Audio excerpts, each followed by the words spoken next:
One thing I know a lot of chess improvers struggle with is calculation, what exactly it means, and how the heck you're supposed to even do it. And I'm no different. I think it's something that I'm constantly working on and trying to get better at.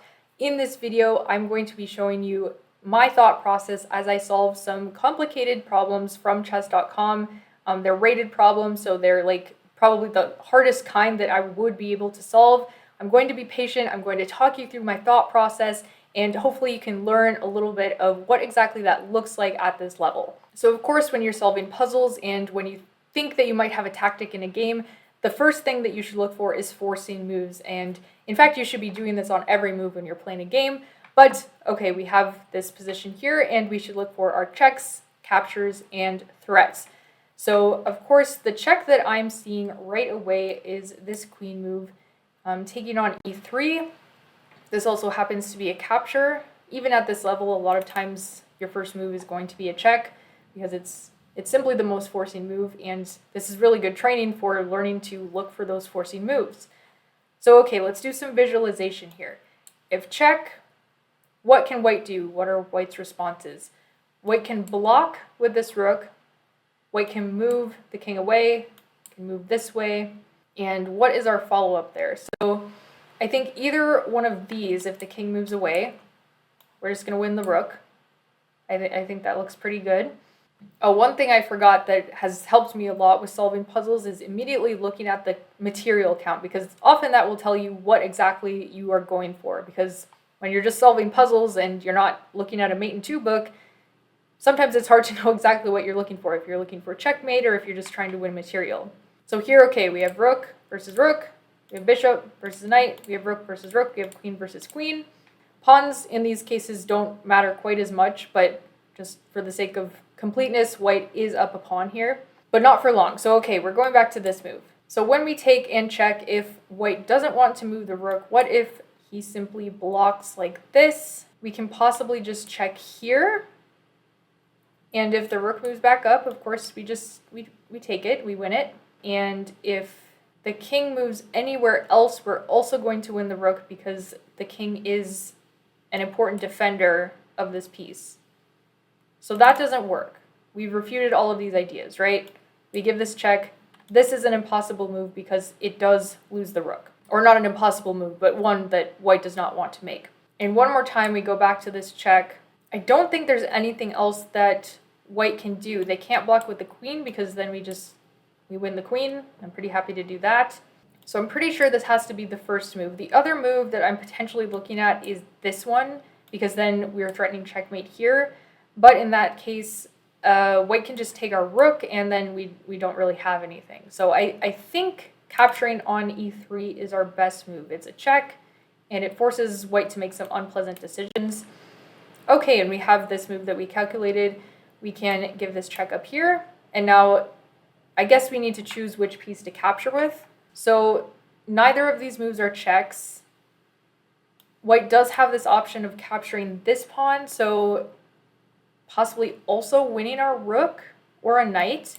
All right, so let's we really only have two options here, taking here or taking here. I guess there's the possibility of just giving this check, but then I think white blocks and they're not losing a rook for sure. So I'm thinking if we capture with the rook and white can give this check or can take here.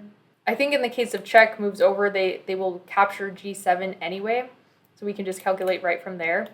So if rook takes, queen takes on g7, we don't have any forcing moves there, and we don't have a way to defend our own rook. We of course can't capture this pawn because it would be defended. So if queen takes and takes on g7, now we at least have this check, I guess. And where is the king going to move? If the pawn pushes forward, we have this check, and that just intuitively seems pretty lost to me. I also like that this rook is sticking around, so at the very least we would just lose a knight, so we would just be up in exchange. We could also play here and then here and then here, so these rooks would defend each other and the queen would defend the knight. And then I always like to think one more move forward. Does white have any forcing moves there? So the one idea, of course, would be checks. This check doesn't matter quite as much.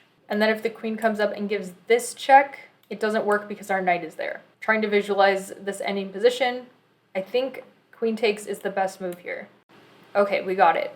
All right, here's our next puzzle. Let's go down our checklist. Let's first take a look at the material count.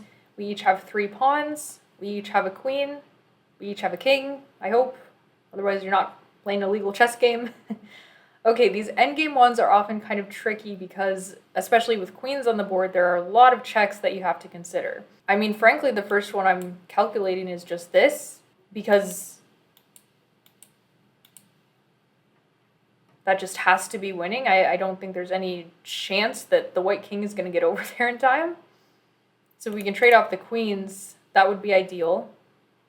So what I'm calculating is, of course, this check. If the queen takes, we take. Black can even take this pawn. We go here, they go here, chasing it, here, here, here. They're outside the square. Too late. So what if we give this check? We go back to the point where our opponent had a decision to make. After we give this check, the queen doesn't have to take. The king can just move up. Then I think we can just capture the queen.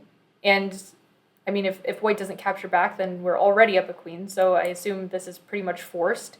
And then we have this race of the king and the pawn again. So push, here, here, queen. That seems pretty good too. Okay, so this move seems like we're just getting a new queen, which is winning. So the only other thing we need to calculate is if we have a checkmate here, which just intuitively I don't think we do, because this check, which seems pretty good, there's no way for white to stop it, but the white king can just move up, and I don't see another forcing check. Anything along this diagonal, I think, just fails to the pawn push, and you have a bunch of checks, but it's just not quite as forcing. So I'm pretty sure this just has to be the move. And that, I mean, sometimes you just have to listen to your intuition, but it's always good to calculate to, prove your intuitive answer correct. So let's play this move. Very good, we can take back. Now we just run the pawn. Nice. Okay, moving on to our next one, and this will be the last one we do today. Let's first take stock of this position. We have a knight and a knight. We have a knight and a bishop, and we have a rook and a rook. And pawns are equal.